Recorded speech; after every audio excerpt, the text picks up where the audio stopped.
M ಹಿ ನ ವ್ಯತಯಂತೆ ತೇ ಪುರುಷಂ ಪುರುಷರ್ಷಭ ಸಮದುಃಖ ಸುಖಂ ಧೀರಂ ಸೋಮೃತತ್ವಾಯ ಕಲ್ಪತೆ.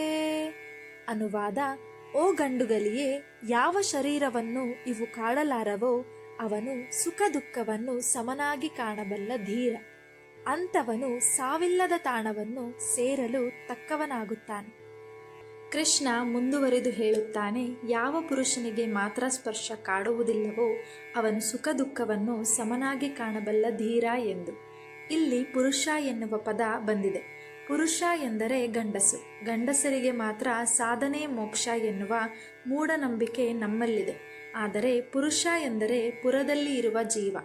ಪುರ ಎಂದರೆ ಪೂರ್ಣವಾದ ದೇಹ, ಅಂದರೆ ಮಾನವ ದೇಹ.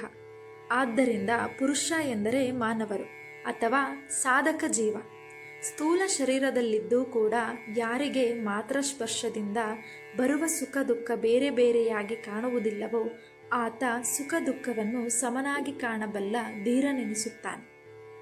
ಪುರುಷ ಎಂದರೆ ಎಲ್ಲಕ್ಕಿಂತ ದೊಡ್ಡವನಾದ ದೇವರನ್ನು ತಿಳಿದವ. ನಮಗೆ ಸುಖ ದುಃಖ ಏಕೆ ಬರುತ್ತದೆ ಎನ್ನುವ ಜ್ಞಾನವಿದ್ದಾಗ ನಾವು ಸುಖ ಬಂದಾಗ ಹಿಗ್ಗುವುದಿಲ್ಲ, ದುಃಖ ಬಂದಾಗ ಕುಗ್ಗುವುದಿಲ್ಲ. ನಮ್ಮ ಜೀವನದಲ್ಲಿ ಬರುವ ಪ್ರತಿಯೊಂದು ಸುಖ ದುಃಖಕ್ಕೂ ಒಂದು ಕಾರಣವಿದೆ. ಸುಖ ದುಃಖ ಜೀವನದಲ್ಲಿ ಬರುವ ಅಲೆಗಳು. ಇದರಲ್ಲಿ ಒಂದು ಬೇಕು, ಇನ್ನೊಂದು ಬೇಡ ಎನ್ನುವ ಆಯ್ಕೆ ಸರಿಯಲ್ಲ.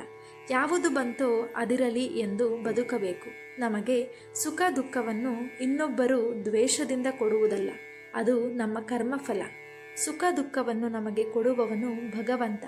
ತಾಯಿ ತನ್ನ ಮಗುವಿಗೆ ಉದ್ಧಾರಕ್ಕಾಗಿ ಹೇಗೆ ಶಿಕ್ಷೆ ಕೊಡುತ್ತಾಳೋ ಹಾಗೆ ಭಗವಂತ ನಮ್ಮ ಉದ್ಧಾರಕ್ಕಾಗಿ ನಮಗೆ ದುಃಖವನ್ನು ಕೊಡುತ್ತಾನೆ. ಇದು ಶಿಕ್ಷೆ ಅಲ್ಲ, ಶಿಕ್ಷಣ. ಮನುಷ್ಯ ದುಃಖದಲ್ಲಿ ಬೆಳೆದಾಗ ಗಳಿಸುವ ಅನುಭವ ಎಂದೂ ಸುಖದಲ್ಲಿ ಗಳಿಸಲಾರ. ದುಃಖ ಜೀವನದ ನಿಜವಾದ ಅನುಭವ. ಇದು ನಮಗೆ ಕೊಡುವ ದುಃಖದ ಹಿಂದೆ ಭಗವಂತನಿಟ್ಟ ಮಹಾಕಾರುಣ್ಯ. ಈ ಜ್ಞಾನವಿದ್ದಾಗ ಮಾತ್ರ ನಮಗೆ ಸುಖ ದುಃಖವನ್ನು ಏಕಾರೂಪದಲ್ಲಿ ಕಾಣುವ ಮನಸ್ಥಿತಿ ಬರುತ್ತದೆ. ಇಂತಹ ಜ್ಞಾನವಿರುವವನು ಧೀರನಾಗುತ್ತಾನೆ. ತಿಳುವಳಿಕೆಯಿಂದ ಧೈರ್ಯ ಬರುತ್ತದೆ. ಯಾರೂ ಒಂದು ಜನ್ಮದಲ್ಲಿ ಸುಖ ದುಃಖವನ್ನು ಸಮನಾಗಿ ಕಾಣಬಲ್ಲ ತಿಳುವಳಿಕೆ ಹಾಗೂ ಧೈರ್ಯವನ್ನು ಗಳಿಸುತ್ತಾರೋ ಅವರು ಮುಂದೆಂದೂ ಈ ಸಂಸಾರ ಬಂಧದಲ್ಲಿ ಮರಳಿ ಹುಟ್ಟುವುದಿಲ್ಲ. ಇಂತಹ ಮಾನಸಿಕ ಸಮತೋಲನದ ಮೂಲಕ ಭಗವಂತನನ್ನು ತಿಳಿದು ಮೋಕ್ಷವನ್ನು ಪಡೆಯುತ್ತಾರೆ.